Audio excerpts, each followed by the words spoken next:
la place pour tout le monde. Amen. Alléluia. Amen. Amen, amen. Ah, vous avez très bien chanté, vous savez. Et là, c'est déjà, on peut même arrêter la prédication. Amen. Puisque c'est déjà des bénédictions, les gens peuvent être guéris maintenant. Amen. Oui. Vous savez que ça s'est passé une fois à Lemba, là-bas dans le Congo central. Frère, nous, c'est les pasteurs de ce village-là. Alors, il y était un message. Et un jour, il y a une maman qui a prévu son bébé. Le bébé était mort à l'hôpital. Et alors, il y a les femmes, vraiment, une fois que là, j'entends souvent qu'il y a des brahmanistes là-bas qui ont des miracles. Je ne veux pas aller au village, je vais aller avec les cadavres là-bas, à l'assemblée. Il est allé avec son cadavre là-bas. Ah, le pasteur a eu peur. C'était pour la première fois qu'on lui présente des cas comme ça. Ah, il a compris l'importance de ses frères et de sœurs. Donc ici, nous sommes vraiment, chacun est important. Amen. Pasteur, celui qui bat le tam-tam, important. Amen. Nous devons être là, alors Dieu va se manifester. Amen. Alors, qu'est-ce qui s'est passé? Le pasteur a vraiment tremblé, il a dit non, non, non. Je ne peux pas faire ça, je n'ai jamais fait ça. Bon, il disait ça dans son cœur dessus pour ne pas décourager la dame. Alors il a dit, bon, comme c'était un mercredi, c'était le jour de l'assemblée, il a dit, bon, vous restez là tranquille. On attend que mes frères et mes soeurs viennent, on va résoudre le problème. Alors il a signalé le gars qui dit, il ne faut pas signaler qu'il y a un cadavre ici. Ces jours-là, les frères sont venus, ils ont chanté comme jamais auparavant. Ils ont chanté avec une joie extraordinaire. Alors, mais la maman commençait à avoir un mouvement là. On peut le bien. Mais il y a un mouvement ici. Mais la fête est résistée. On n'a même pas prié. Amen. Et le frère là, il a sillonné toutes les assemblées, il donnait ce témoignage. C'était le pasteur Mouteba. Je ne sais pas si vous l'avez connu. Voilà, donc c'est bien de chanter. Ça, c'est déjà les gens peuvent être guéris maintenant. Amen. Ils peuvent être délivrés. Amen. Ils peuvent recevoir déjà le baptême du Saint-Esprit. Amen. Alléluia. Amen. J'aime de telles atmosphères. Amen, amen. Nous allons, je passe le lever. Oui, je ne sais pas, c'est dimanche aujourd'hui, c'est pas, ça se termine à quelle heure? C'est pas terminé à quelle heure?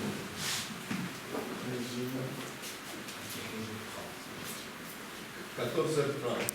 Maximum 14h30. Ok. Voilà. Nous allons lire notre écriture habituelle. À faire notre chapitre habituel là de Samuel.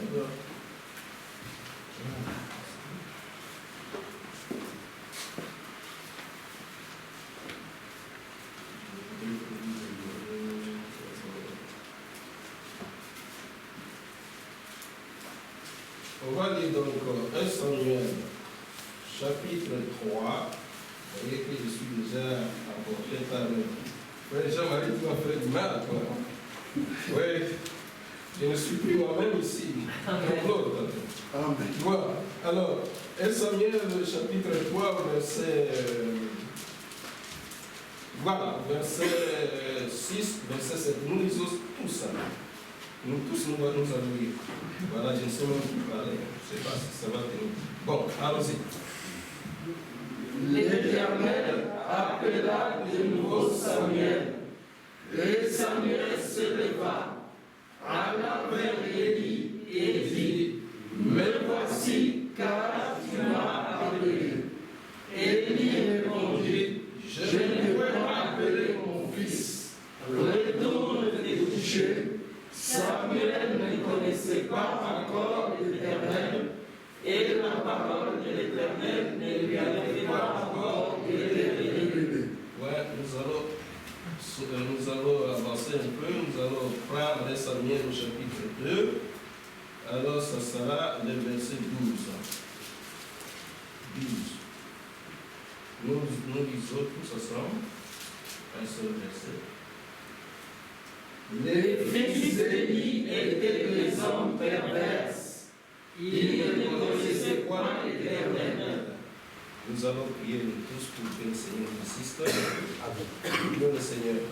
Seigneur, notre Dieu, nous sommes infiniment reconnaissants encore Déjà très important pour ce moment, cette attention encore et mon Seigneur pour dire ta parole. Accorde ta grâce, Seigneur. Oh, nous sommes pour Dieu, nous avons fait la des choses au mieux de ton peuple, comme cette alors, pourquoi les pères, les rois vers celui qui est l'éternel, ils ont même chanté que ni comme Jésus, viens faire des choses que ni l'autre ne peut faire maintenant au milieu de ton peuple, puisque tu es différent à toutes choses.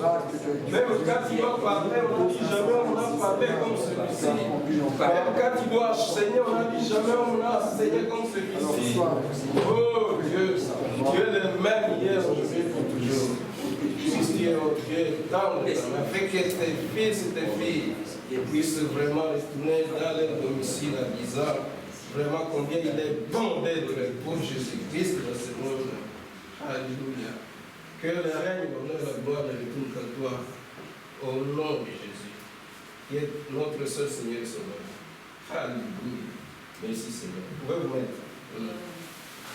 Ce qui est un peu étonnant ici, c'est que on vient de dire que Samuel ne connaissait pas aussi l'Éternel. Et même, donc, comme c'est pervers cela, quand on dit pervers, c'est celui qui est vraiment, qui est un penchant pour le mal. Donc c'était des fils terribles. Donc c'était vraiment, ils étaient vraiment dans la perversité. Ils ne connaissaient pas l'Éternel, c'était normal, mais aussi, Samuel ne connaissait pas aussi. Mais la différence, c'est que ces gens, voilà, ils ne connaissaient pas, ils ne voulaient même pas profiter de l'occasion pour essayer de s'efforcer à connaître cet Éternel-là. Et ils n'étaient que des membres de l'Église. On les voyait seulement peut-être, on les a vus quelque part à côté de l'arche de l'Éternel avec tous leurs péchés. Ils ont quand même cette tendance d'aller même porter ou d'aller se tenir à côté de l'arche. Tandis que Samuel, lui, il passait ses nuits à l'assemblée. Après les culte là, il allait continuer. Il continuait à chercher l'atmosphère. C'est ainsi qu'il y a eu toute cette différence. Voilà. Nous allons donc continuer un peu avec les caractéristiques de cette relation personnelle avec notre Dieu. Vraiment, c'est une relation merveilleuse, car on a fait de Jésus un ami fidèle et tendre, car on a fait de lui vraiment le seul ami, je suis. Donc vous êtes dans une relation personnelle avec lui. Alors, la première chose que nous nous sommes dit, bon, on a dit ça dans la précipitation, donc je répète un peu ça. Cette relation personnelle avec notre Dieu se caractérise par une écoute mutuelle. Et nous écoutons Dieu, et Dieu aussi aime bien nous écouter. Dieu parle tout le temps, comme on l'a dit. Il parle par les Écritures. Vous savez que les Écritures nous parlent beaucoup. Alors ça, on peut lire ça dans 2 Timothée 3,16. 2 Timothée 3,16. Je vais lire 2 Timothée 3,16.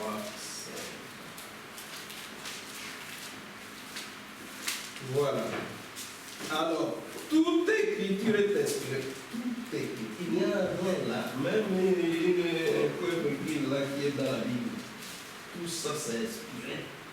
La Bible est sainte. De la première couverture à la dernière.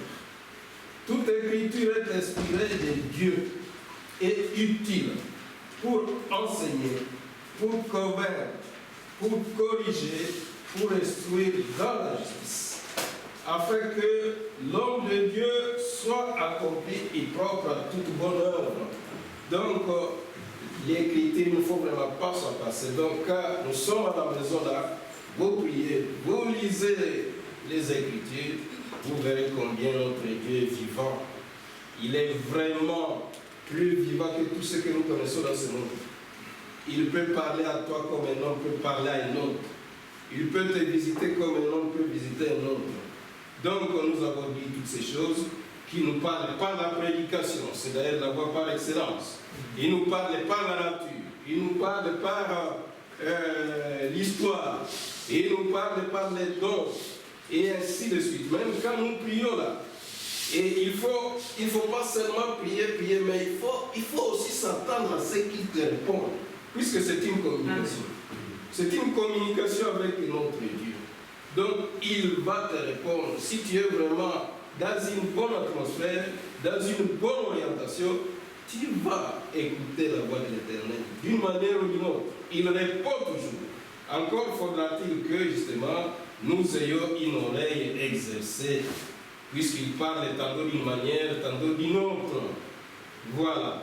Mais si souvent, nous sommes tellement pressés par le temps, par je ne sais pas quoi, et on se contente des petites prières maison comme les prophètes les disent à écouter sa voix. Et on se contente souvent de s'agenouiller, de faire une petite prière maison comme ceci. Seigneur, bénis-moi avec la somnolence. Bénis ma famille et bonne nuit. Amen. Et on se met, on dit, est-ce que vraiment il a prié ça? On s'entend au Seigneur, il faut s'attendre. Si on a un véritable besoin, est-ce que vraiment c'est comme ça qu'on doit se comporter quand on a vraiment besoin, par exemple, d'une guérison à l'hôpital? On peut être très pressé, surtout que c'est à la maison. On a tout le temps. On a cherché un temps pour Dieu, puisqu'on a dit que dans nos maisons, il y a un temps pour toutes choses. Amen. Il faut aussi qu'il y ait un temps pour Dieu. Dieu, c'est quand même notre Créateur. Il lui faut un temps. Voilà. Alors, les matins, même chose, tout pressé là. Oui, parce qu'on doit aller au boulot. On prie vite là. Guide-nous. Oh, merci Seigneur. Bonne journée. Non. Alors, le prophète de Dieu dit ceci. Et pourtant, nous devons nous attendre, Seigneur. Voyez-vous, c'est nous qui parlons tout le temps. Nous ne lui donnons pas la possibilité de nous parler à son tour. Dieu parle toujours. Après avoir prié comme ça, vous pouvez juste dire la réponse est là. Vous pouvez peut-être chanter un petit cantique. La réponse est là. Ainsi de suite. Voilà. Alors, que si nous prions jusqu'à ce que notre âme entre dans la présence de Dieu, on doit prier jusqu'à ce qu'on se retrouve quelque part perdu dans le spirituel. On est perdu. Ça arrivait au frère Branham, il était perdu dans la prière. Là, il montait, puisque nous sommes des aigles. C'est nous qui montons en fait. On monte pour laisser toutes ces voix qui nous empêchent de capter la voix de l'Éternel. Voilà. Quand toutes ces voix se sont déjà tues, alors l'Éternel vous capte sa voix. Amen. Il vous donne la solution.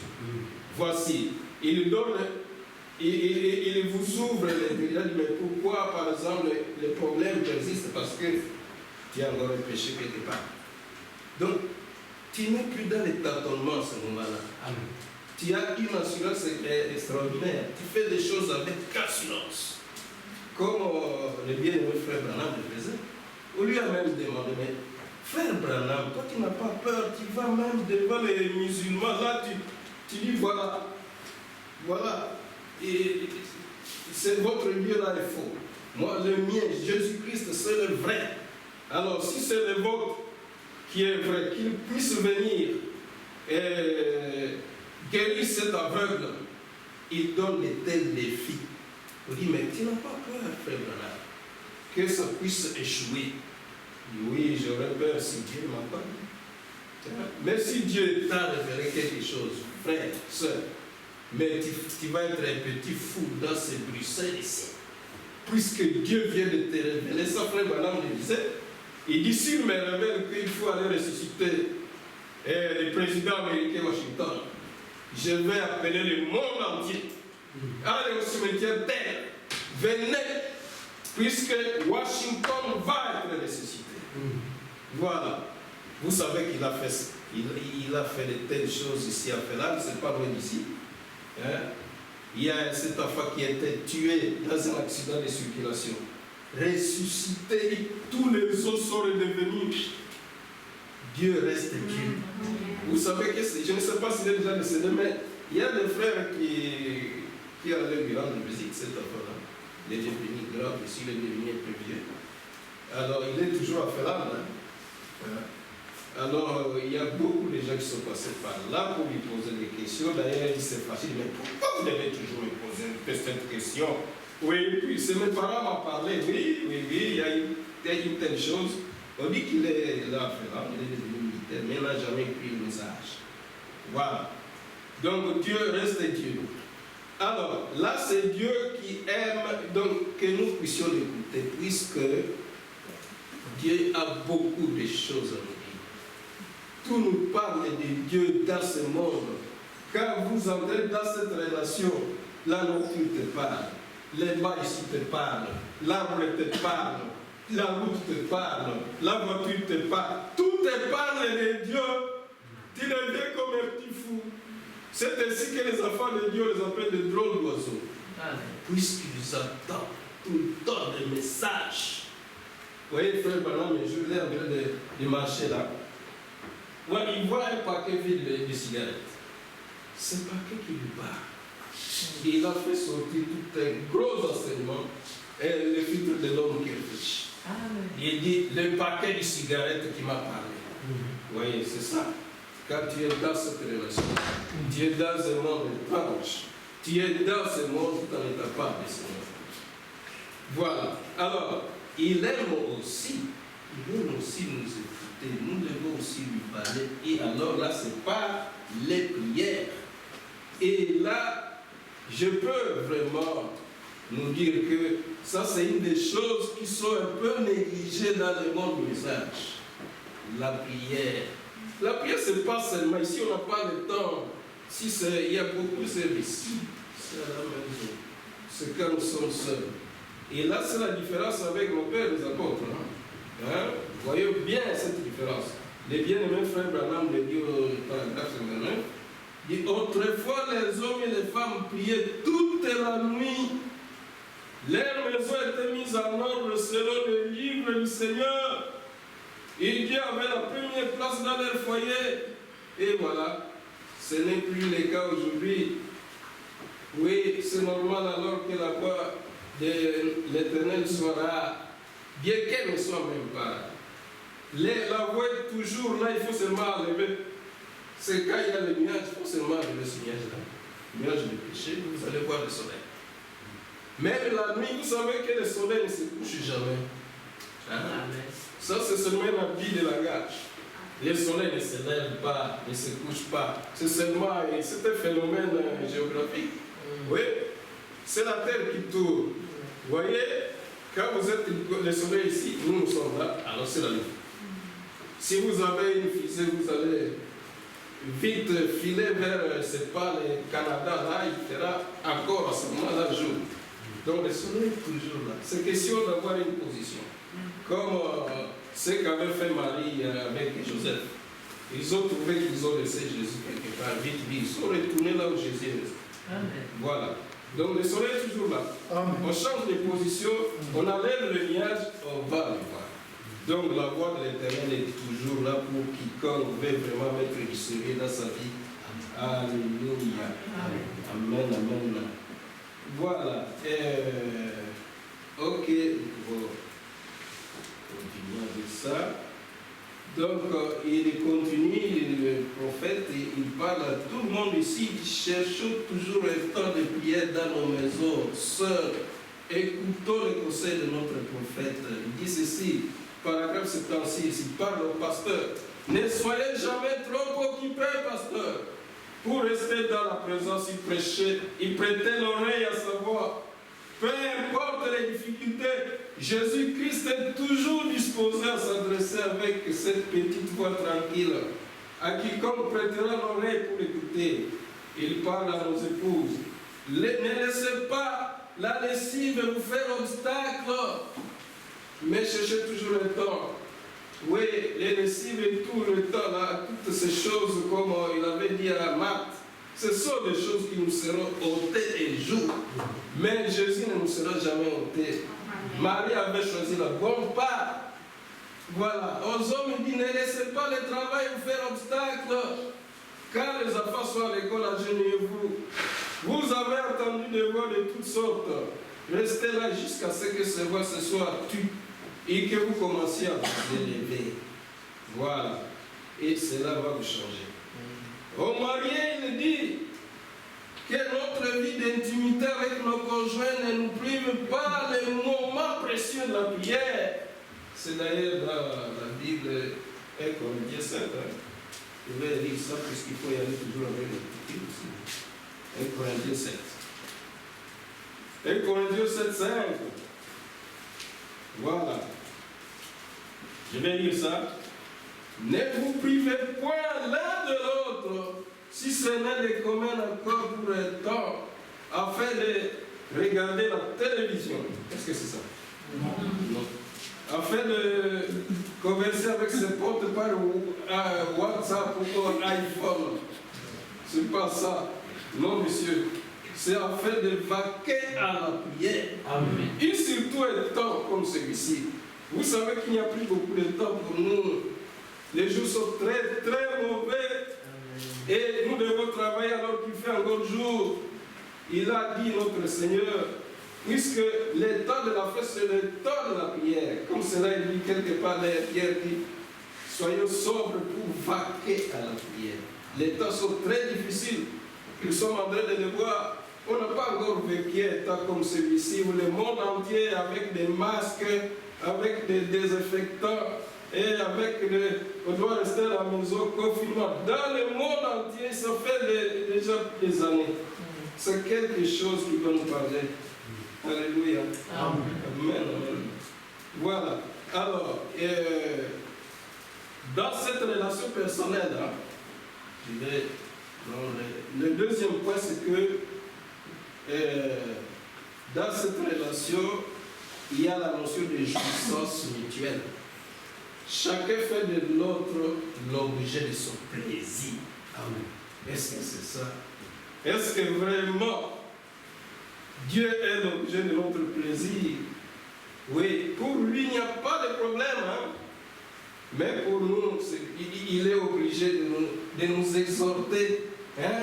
Alors que ça serait automatique de nous exhorter. Voilà, faites de l'Éternel tes délices. Il va te donner ce que ton cœur désire.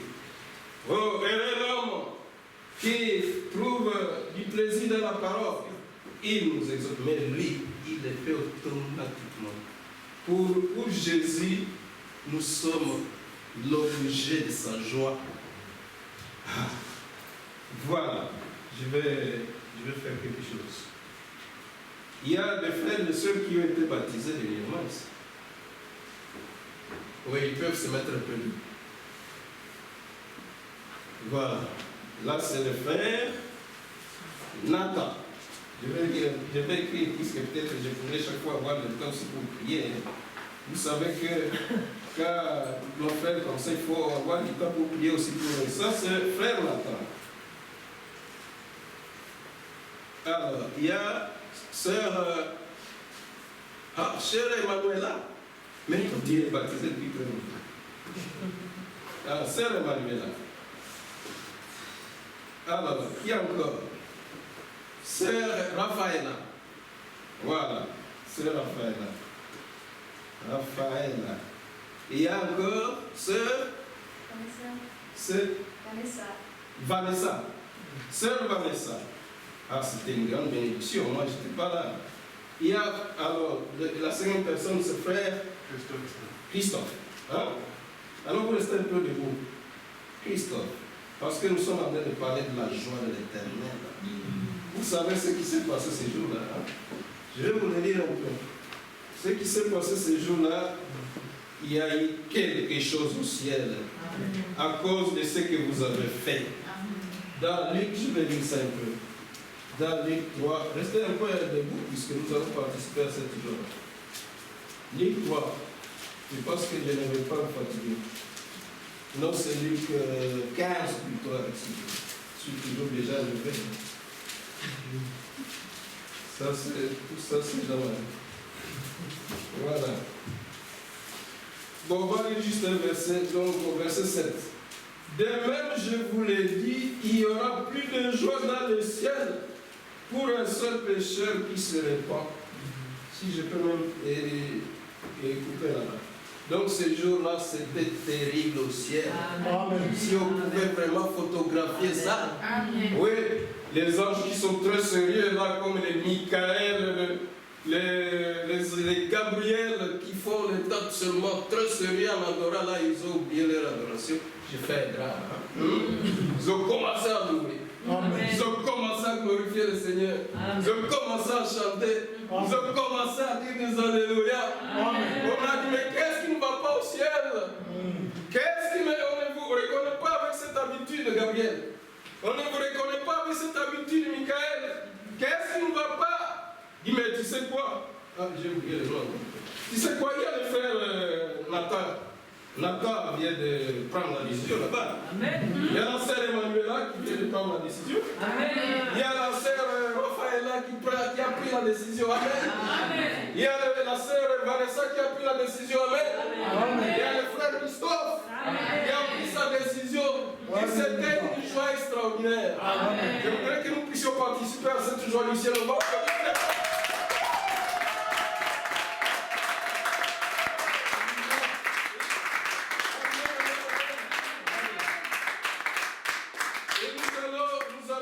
remercier le Seigneur pour ça déjà.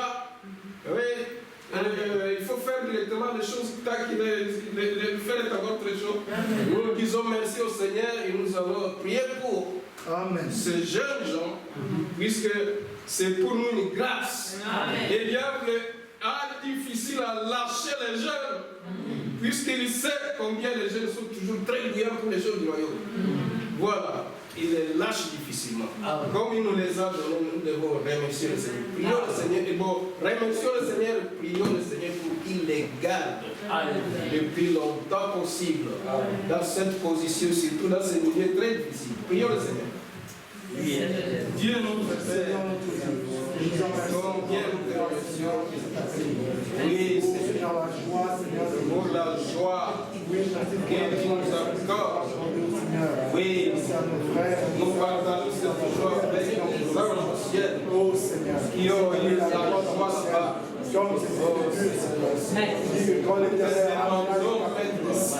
Et continuer à les entourer de ta main afin qu'elles pèsent. Il puisse être des lumières dans ce monde. Il puisse être des pasteurs, serviteurs de Dieu. Si tu t'as encore à venir, puisque c'est pour cette raison que le diable souvent ne veut pas les lâcher. Mais Seigneur, il t'appartient. Que ton nom puisse toujours t'appartenir. Alléluia. Merci Seigneur. Vous pouvez vous asseoir, nos bien-aimés. Suivez-moi dans la joie. Merci Seigneur. Jésus, merci Seigneur. Merci Seigneur Jésus. Je te dis seulement merci Seigneur. Merci Seigneur Jésus. Et pour mes frères, merci Seigneur Jésus. Merci Seigneur. Merci Seigneur Jésus. Je n'ai rien à te donner, je te dis seulement merci Seigneur. Merci Seigneur Jésus. Et pour mes soeurs, merci Seigneur Jésus. Merci Seigneur. Merci Seigneur Jésus. Je n'ai rien à te donner, je te dis seulement merci Seigneur. Merci Seigneur Jésus. Comme ça, j'ai participé aussi à cette joie-là, même si je ne sais pas danser. J'ai oublié toute la danse, je danse aussi un peu comme les hommes. Alléluia. Amen, amen. Maintenant, alors il y a quelque chose de Dieu ici. Est-ce que l'Éternel est notre joie maintenant? Amen. Est-ce qu'il est notre joie dans la maison? Amen. Est-ce qu'il est notre joie là au lieu de service? Ah, pour certaines personnes, voilà, ces alléluia, ces amens, c'est au football là-bas. Car il y a la Coupe du Monde, quand il y a le, je ne sais pas quoi encore, le jeu olympique. Là, c'est Alléluia, Amen. Mais ici à l'Assemblée, il est difficile à lancer des Amen et des Alléluia. C'est pas très correct ça. Non. Oui. Puisque qui est maintenant notre Dieu à ce moment-là? Est-ce que c'est ce ballon rond là? Est-ce qu'on peut dire, voilà un ballon rond, voilà frère à la table, le ballon rond c'est celui-là qui t'a fait sortir du pays d'Égypte. C'est blasphème. C'est ici où nous devons plus montrer notre entêtement, nous réjouir. Puisque la parole de Dieu c'est vraiment une joie. Et quand nous nous réjouissons comme ça, nous pouvons seulement terminer là, c'est fini. Il va guérir les malades. Il va ressusciter les morts. Il va délivrer les captifs. Il aime bien ça. Amen, amen. Voilà. Donc, pour les autres, c'est la coupe du monde qui est vraiment la joie. Oh, que ça ne puisse pas être ainsi. En fait, c'est un esprit de l'Odyssée. Esprit qui aime plus le plaisir de ce monde que Dieu. Il aime le Dieu à la fois. Il aime, l'Odyssée aime et Dieu et les plaisirs de ce monde. Mais il est obligé d'aimer une personne plus que l'autre. Puisque l'amour n'a point de partage. On ne sait pas, dans cette affaire-là, il n'y a pas de partage équitable. Il n'y en a pas. C'est ce que Joseph avait dit à cette femme. La femme de Potiphar dit, toi femme qui me cherches, ici ton maître m'a fait donc maître de tous ces biens ici, je peux vraiment tout toucher ici. Il a dit sauf toi. Pourquoi? Parce que tu es sa femme. Voilà. Ça ne se partage pas aussi avec Dieu. Il faut plus aimer Dieu et le reste après. Amen. Amen. Alors, il y a une deuxième caractéristique, à part la jouissance mutuelle. Donc, nous avons une troisième qui est maintenant chacun fait tout pour plaire à l'autre. Voilà. Donc, chacun. Et comme il constate que son ami déteste une telle chose, lui aussi va détester ça. Comme il constate que mon ami aime telle chose, Dieu aime telle chose, moi aussi je chercherai à aimer ça. Est-ce que c'est souvent ce qui se passe pour nous? C'est ça une question. Dieu, dans cet âge-ci, il nous a dit des choses tout simples. Il dit par exemple, que moi, Dieu, je n'aime pas les jeux de cartes. Jeux de cartes, lui aussi. Prophète de Dieu, tu exagères. Mais où est-ce qu'on peut trouver ça dans la Bible, les jeux de cartes? Voilà. Déjà, à partir de ce moment où on commence à discuter, on a un problème. Puisqu'on aura difficile à trouver ça dans la Bible. Tout est là dans la Bible, mais caché. Si on a seulement de l'humilité, on va avoir un peu de lumière sur ça. On va comprendre que le jeu de cartes n'est rien d'autre qu'une magie. Vous voyez d'ailleurs les images qui se trouvent sur ce jeu de cartes là, c'est des images de fantômes, je ne sais pas quoi là. Moi je ne joue plus à ce jeu, mais je m'en souviens quand on jouait, mais c'est des choses bizarres. C'est donc il y a de la magie derrière. Alors, voilà. Il a dit, mais il ne faut pas consulter les devins. Mais moi, je ne consulte pas les devins. Vous savez que les devins, les féticheurs, là, ils jouent sur la chance. Il dit, mais toi, tu as de la chance. Et tu as élevé, c'est pas sur ta main, c'est signe de victoire. Et il n'y a pas question de grâce. Pour nous, c'est la grâce. Il n'y a pas question de hasard. Tout ce jeu de hasard, des chances, c'est vraiment des choses qui sont manipulées par le diable. Puisque c'est lui qui manipule ces trucs-là, les jeux d'argent, les jeux de hasard. Voilà. Mais c'est très difficile vraiment de ne pas faire ça. Mais il faut le dire à Dieu. Vraiment, je ne suis pas encore délivré de ça. Seigneur, je sais que tu n'aimes pas ça. Mais aide-moi maintenant à être délivré de ces choses. Et alors il va même te montrer justement, même des écritures qui vont t'aider à comprendre que ça c'est vraiment dans la Bible, parce que la Bible, on lit ça de Dieu. Voilà. Ok. Voilà. Alors, qu'est-ce qu'il nous a encore dit dans cet âge ici? Il dit, il a frappé contre beaucoup de choses qui nous dérangent un peu, des coutumes. Vous savez qu'ici en Europe, il y a une coutume de se saluer. On doit s'embrasser entre les sœurs et les frères, soi-disant pour se saluer. Les prophètes de Dieu ont dit ceci, que c'est vraiment de l'adultère à puissance. Oui, puisque cette fille-là, c'est une fille qui est destinée à un autre, même si elle n'est pas encore mariée. Comme Rebecca était destinée à Isaac. Donc, là, on va encore discuter, on va dire, mais où est-ce que c'est écrit dans la Bible? Vous exagérez aussi, vous les branhamistes. Hein? Vous ajoutez des choses. Mais justement, quand on commence à discuter comme ça, alors on est bloqué quelque part. Donc il ne faut pas seulement discuter. Mais il connaît nos faiblesses. Hein? Moi je suis vraiment rempli du Saint-Esprit, mais ça ne peut même rien me faire que je puisse embrasser une soeur. Mais vous ne devez pas oublier que vous restez un homme même si vous êtes rempli du Saint-Esprit. Vous restez une femme. Alors il ne faut vraiment pas jouer avec ça. Et si on est vraiment bien humble, on peut avoir des petites lumières dans ce que Paul dit ici, à ce sujet d'ailleurs. C'est dans 1 Corinthiens 7. 1 Corinthiens. Il dit, pour ce qui concerne les choses dont vous m'avez écrit au premier verset, je pense qu'il est bon pour l'homme de ne pas toucher les femmes.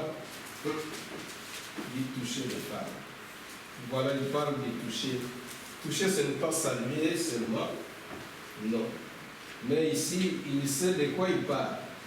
Puisqu'il sait qu'il y a des hommes sur notre corps qui sont tous des feux spirituels. Et quand vous touchez de tels hommes-là, vous sentez vous-même que vous êtes en train de brûler quelque part, spirituellement. Nous sommes dans une assemblée mixte et je crois que nous comprenons. Toutefois, parce que, vous voyez, il fait une liaison directement avec quelque chose ici. Toutefois, pour éviter l'impudicité, que chacun ait sa femme et que chaque femme ait son mari. Il a parlé de toucher, il parle maintenant de l'impudicité. On peut comprendre quelque chose.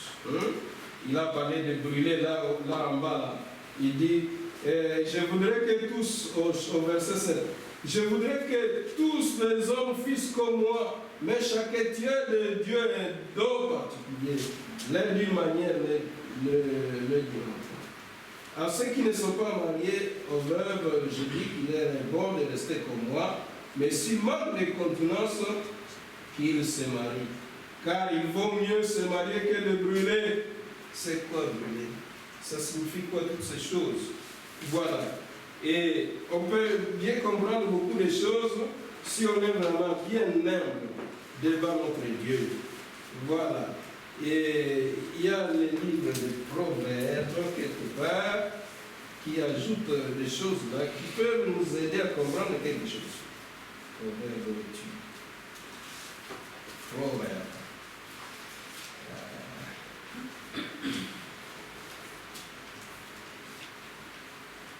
Oui.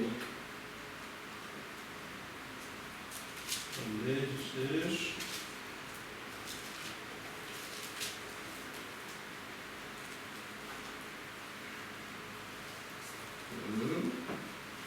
Alors, on va tout ça, peut-être on va voir.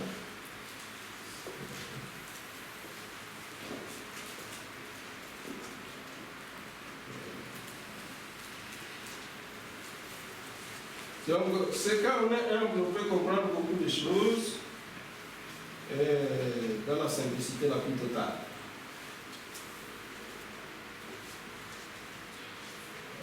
Je vais pas trouver ce verset.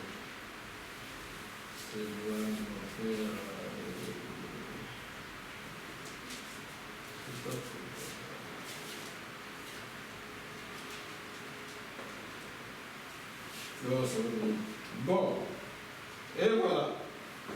Donc dans ce verset-là, il est dit, voilà, que celui, est-ce qu'on peut marcher sur les feux sans se faire brûler?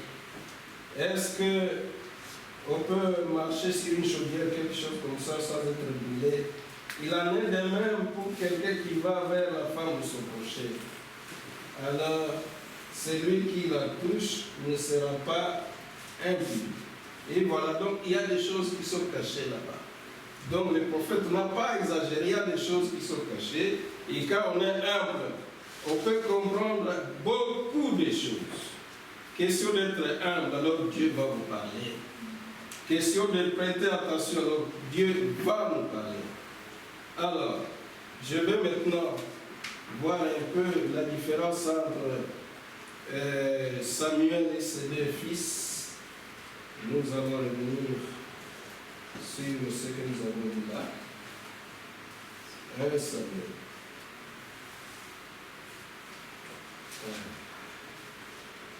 Voilà.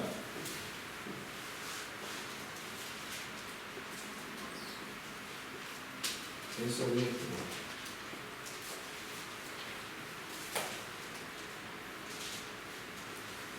Ok. Oui.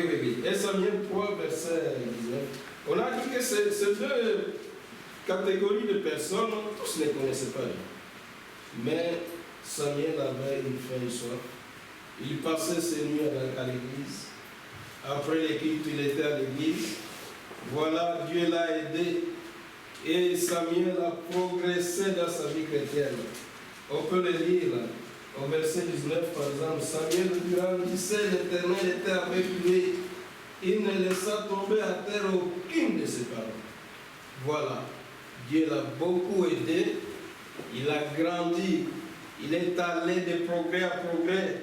C'est ce que Dieu attend de nous. Et c'est ce que tout parent attend de son enfant. Qu'il grandisse.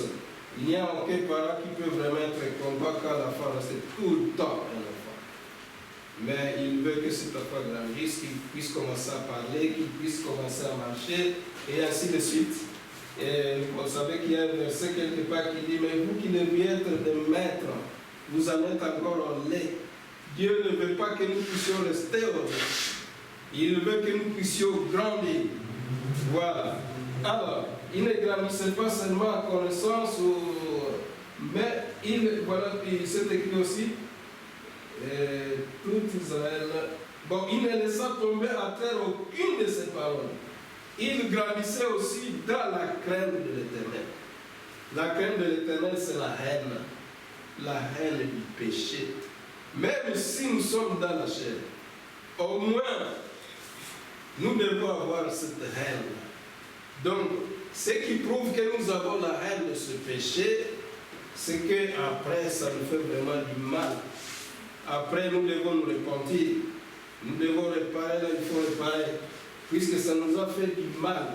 Ça faisait du mal. Donc, lui, il grandissait dans cette crainte-là. Quand il voyait quelque chose qui pouvait les pousser à faire tomber la parole de l'Éternel, c'était pour lui une occasion de fuir. Et ainsi de suite.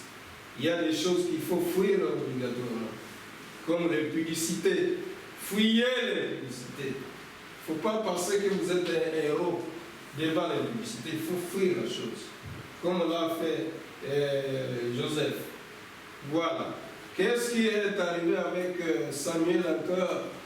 Et Samuel, tous ces témoignages, toutes ces bénédictions qu'il voyait dans cette relation avec l'Éternel, oui, ce n'est pas resté secret. Puisque nous voyons ici, tout Israël au verset 20, depuis Dan jusqu'à Beersheba, reconnut que Samuel était établi prophète de l'Éternel. On a vu que cet homme a rencontré Jésus-Christ. Quand on a fait cette rencontre, on ne peut pas rester le même. Il y a quelque chose qui doit se passer. il y a quelque chose qui doit être modifié. Puisque quand il nous rencontre dans cette relation personnelle, il nous répare, il nous transforme. Et alors, les gens voient la différence. Mais cet homme ici, on ne l'a pas connu comme ça. Cette femme, nous ne l'avons pas connue ici. Donc on a vu Samuel, mais cette femme, on ne l'a pas connue comme ça. Tout Israël a reconnu les dons que Dieu venait de placer en nous. Tout Israël a vu quelque chose. Puisque quand nous sommes dans sa présence, nous sommes dans la lumière. Alors nous revenons de là avec une lumière et qui ne sera vraiment pas cachée aux yeux du monde. Les gens du monde vont voir ça. Même s'ils peuvent te critiquer, ils diront toujours que non, il y a quand même une différence avec nous. Et entre nous et cet homme. Voilà. C'est ce que le frère Branham raconte une fois. Il y a un monsieur qui avait écrit la parole, un homme méchant, un homme très difficile. Alors, le pasteur lui a demandé. Il dit, mais quelle est la prédication que tu as entendue, monsieur, que tu as écoutée pour que tu puisses changer comme ça, car il avait écrit. Il dit, non, je n'ai pas écouté. Ce n'est pas une prédication. Mais je travaille avec un frère là. J'essaie de tout faire pour vraiment les déranger, pour le mettre en colère. Mais il restait toujours jovial. Il ne changeait pas. Alors je me suis dit vraiment, cet homme a quelque chose que j'aime. C'est ainsi que ce monsieur a pris position aussi pour l'Éternel. Puisque toujours est-il que notre vie parle beaucoup plus fort que tout ce que nous pouvons donner comme témoignage. C'est la vie qui est la prédication, la prise efficace. C'est pour cette raison d'ailleurs qu'on dit, quand on dit la femme ne doit pas prêcher, ça ne doit même pas